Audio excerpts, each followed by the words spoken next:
Shoo-wee. 56 Faircastle. This is going to be what, week 12? Something like that.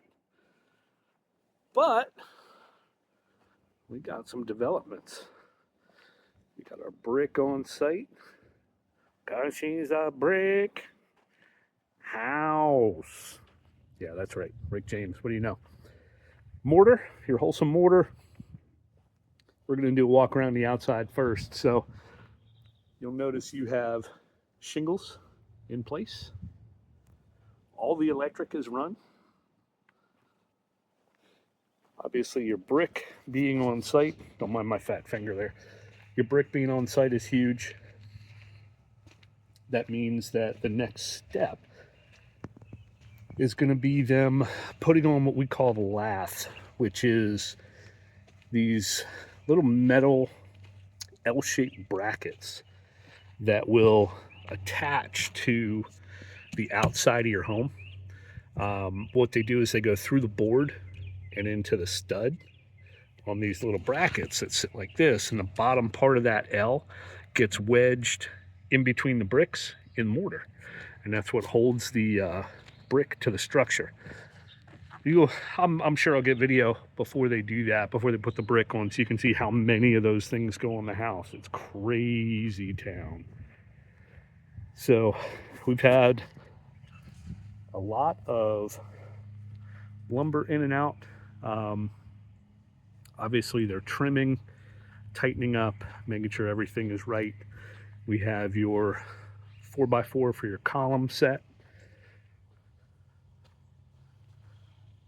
And framework is started for the drywall that they're going to hang. Well, the board, that'll be OSB board up there. That's all set. You can see the bracing they've done in the trusses for the ductwork. I'll show you that when we get inside. Brick looks awesome. And if y'all are interested, you know what I'm looking for when I come over here. And I'm not disappointed. Our little friend has been back. Same corner.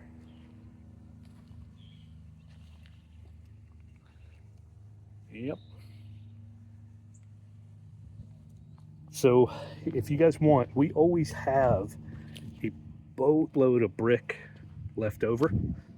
Pretty much anything that is not still strapped together gets thrown away. So if y'all had any aspirations of breaking in a barbecue or just want some extra brick, I can talk to Jamie and maybe have him stack them in the garage, because it's a pain in the neck to try and carry these things. And if we have the masons out here, we can get them to move. So just let me know if you do want to hang on to any of this extra brick, because we always have extra. So everything is looking good. Electric box. It's your cable. So we'll duck into the garage real quick. Interior electric box, your fuse box. Those are going to be your screens for your windows. They tuck those up there just to keep them safe and out of harm's way, make sure they're not getting punctured. And your drywall is on site. So they build these little dunnage racks out of drywall chunks to keep them up off the ground to make sure they're not getting wet. We've got plumbing. It looks like plumbing and power is pretty much done. You have your hookup for your washing machine, the dryer vent hookup, power for dryer. I'm thinking that plumbing and electric are darn near done, because everything looks pretty much finished. And then when the trim team comes in, they'll get the actual outlets wired in and faces and everything, all pretty stuff. So looks like somebody's got a little checklist at the entrance to your kitchen. Now that you know that's there, you'll never forget it.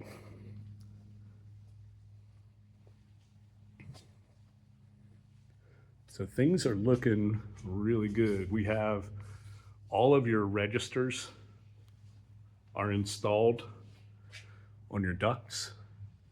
Before, I guess last week's video, we had the ductwork in place, but none of the registers were here. So you can see in that massive spider of ductwork, it's going to terminate in a register everywhere it goes. So that's all set. And like I said, they've been doing some carpentry in here because there's definitely sawdust in here. Not 100% sure what they're working on, but they're doing something. But we are cruising right along. Things are looking really good. I don't see anything that alarms me.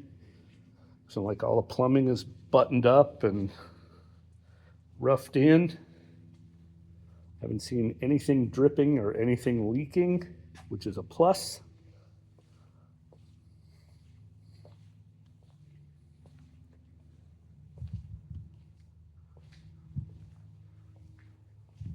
Let's see if they have any of the, this is all your, sorry, I got sidetracked. This is all of your joint compound for your drywall. So they'll mix this compound, looks like really runny, silly putty. And hit the joints with the tape, put the compound on it, seal it up, make it nice and smooth. Watching the drywall guys mud walls. This is called mudding. Watching the drywall guys mud walls is like serious ASMR, like therapeutic. They're so good at what they do and they're so fast. They make it look ridiculously easy until you try to do it. And then you realize how skilled those guys are. All right. So we're looking awesome. The roof looks fantastic. I'm going to see if they have any of the lath pieces over here on top of the mortar. There we go. Brick ties. So there's about a gajillion of these in this box. And what it is this little guy right here. So you can see there's holes in it. And what'll happen is they will attach them like this. It'll get bent like that. I mean, not exactly like that. Actually, I got two of those on there, darn it. So probably not exactly like that, but like that-ish. This is why I'm just a dumb realtor and I don't do construction. But the bottom part of that L will be a little bit smaller, obviously, so it fits in the brick. And then top piece gets screwed to the wood and into the stud. That's it. It gets sandwiched on between the bricks. Pretty darn cool. But that's how the brick becomes part of the structure and doesn't just fall over because it's got support and it's actually attached. Get that back in there. All right, y'all. So we're looking fantastic for week 12. I think we're at week 12. Just give me one little pan here. The brick looks awesome. I love the color brick with the black roof. Looks absolutely amazing. If I can pan over here. There we are. 56 Faircastle Lane. As always, if y'all have any questions, any problems, want to get in the house, want to cruise around, do whatever, need a desk moved, holler at your boy. You know how to get me. Talk to you soon.